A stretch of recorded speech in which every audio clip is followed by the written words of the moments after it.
폭근의 셰프가 존경을 했는데도 제대로 놓아주지 못하는 이유가 바로 황당한 비밀 엔딩 때문이 아니었나 싶습니다.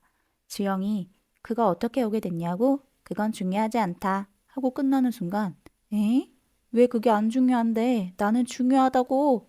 하고 외치셨던 분들 먼저 좋아요 꾹 눌러주시고요. 12부작이라는 분량의 한계가 있는데 명나라 숙수들과의 요리 경합에 너무 많은 분량을 써버린 게 아닌가 하는 생각이 듭니다.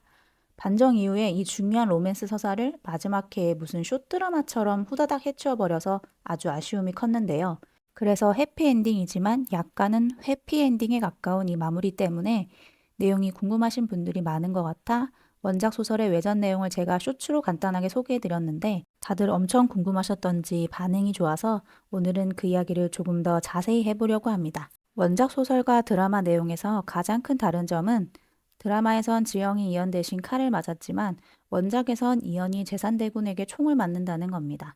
그때 번개가 치면서 망원록 속의 활자들이 날아올라 지영을 휘감고 그대로 지영은 죽어가는 이연을 끌어안은 채 낭떠러지 아래로 떨어집니다. 그리고 지영은 프랑스의 한 병원에서 눈을 뜨게 됩니다. 교통사고의 충격으로 병원에 와 있는 상태였죠.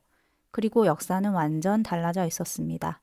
임진왜란도 병자호란도 일제 식민지도 일어나지 않았는데 이연이 폭군이라는 점은 변하지 않았습니다.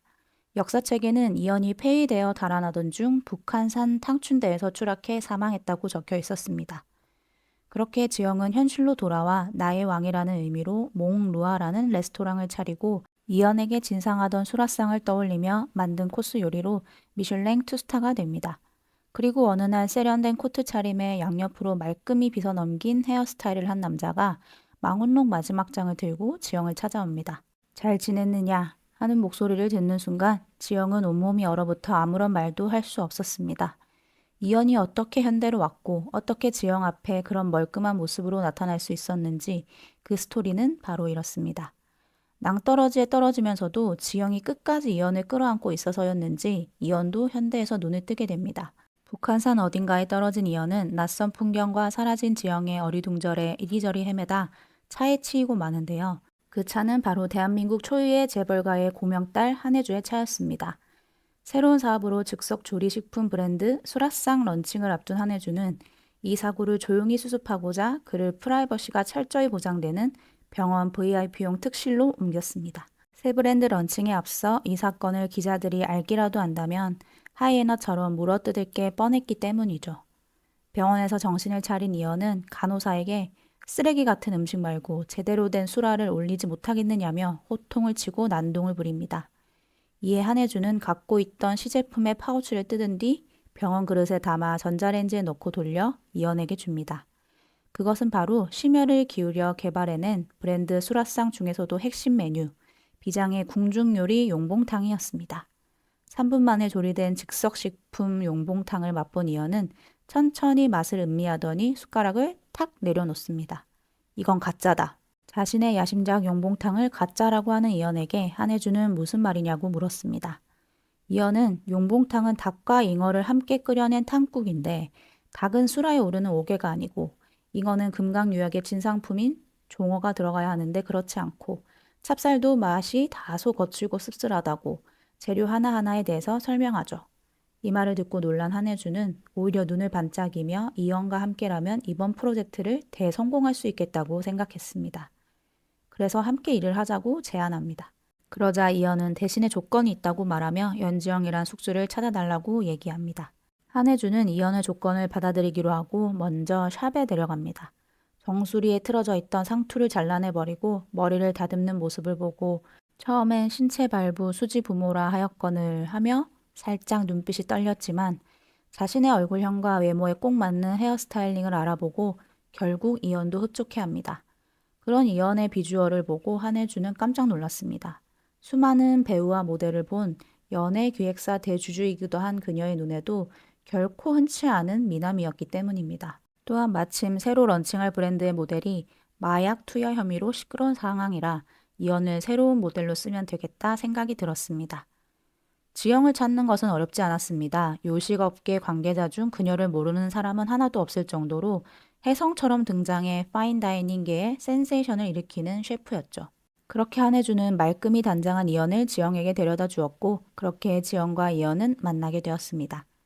그때 한혜주는 지영에게 한 가지 사업 제안을 합니다. 인기 절정의 TV 프로그램인 음식 대전에 이연과 함께 나가 우승을 해준다면 지영의 레스토랑에 막대한 자금을 투자해 주겠다고요.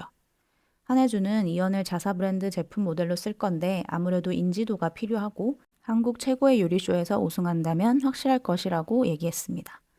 그렇게 음식 대전에 나가게 된 지영과 보조로 나서게 된 이현. 음식 대전의 주제는 옛것과 새로운 것의 조화, 온고지신이었습니다. 레스토랑에서 회의를 하던 중 이현은 망원록 마지막 장에 있는 비빔밥과 된장찌개를 하자고 합니다. 드라마에선 그 마지막 장이 지영이 해준 고추장 버터 비빔밥이었는데 원작 소설에선 폐비된 어머니가 이현에게 마지막으로 보내준 음식이라고 나옵니다. 그래서 이현이 그 맛을 잊지 못하고 있었죠. 하지만 거기에 쓰인 된장은 그 시절 귀하게 사용된 극미 된장으로 현대에선 구할 수 없는 것이었습니다. 그러다 충격적인 사실을 알게 됩니다. 액자 안에 있는 지영의 가족 사진을 보고 이현이 지영의 어머니를 한눈에 알아본 것이었습니다. 바로 지영의 어머니가 이현의 어머니 패비윤 씨의 지밀 상궁이었던 것이죠. 사실 지영의 엄마도 과거에서 현대로 온 사람이었고 현대에서 지영의 아빠를 만나 결혼을 한 것이었습니다. 지금은 돌아가시고 없었지만요.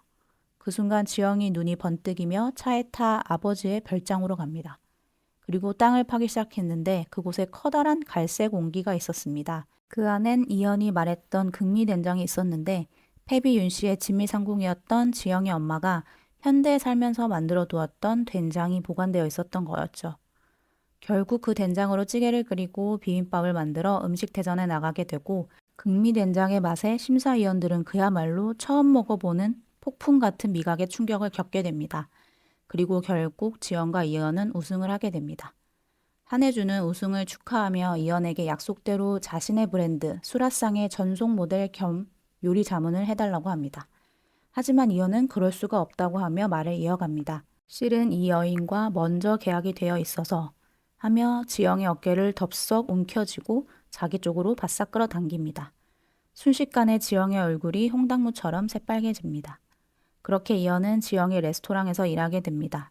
안 그래도 성황이었던 지영의 레스토랑은 서빙을 맡은 이연을 보러 몰려든 여성 손님들로 그야말로 대박이 나게 됩니다. 자, 이렇게 원작 소설의 외전은 마무리가 되게 되는데요. 사실 이연과 지영 두 사람 중심으로 이야기를 정리한 것인데 소설에는 음식 대전이란 쇼에 당백룡 후손도 나오고 장춘생 후손도 나오고 아주 재미있는 이야기들이 더 많이 있습니다. 혹시 궁금하신 분들은 한번 원작 외전을 읽어보시는 것도 좋을 것 같습니다. 오늘 이렇게 정리를 해보니 2회 정도만 더 제작했으면 드라마가 참 완성도 있게 끝났을 것 같다는 생각이 듭니다. 그래도 오늘의 이야기로 궁금증이 많이 해결되셨다면 구독과 좋아요 꼭 한번 눌러주세요. 감사합니다.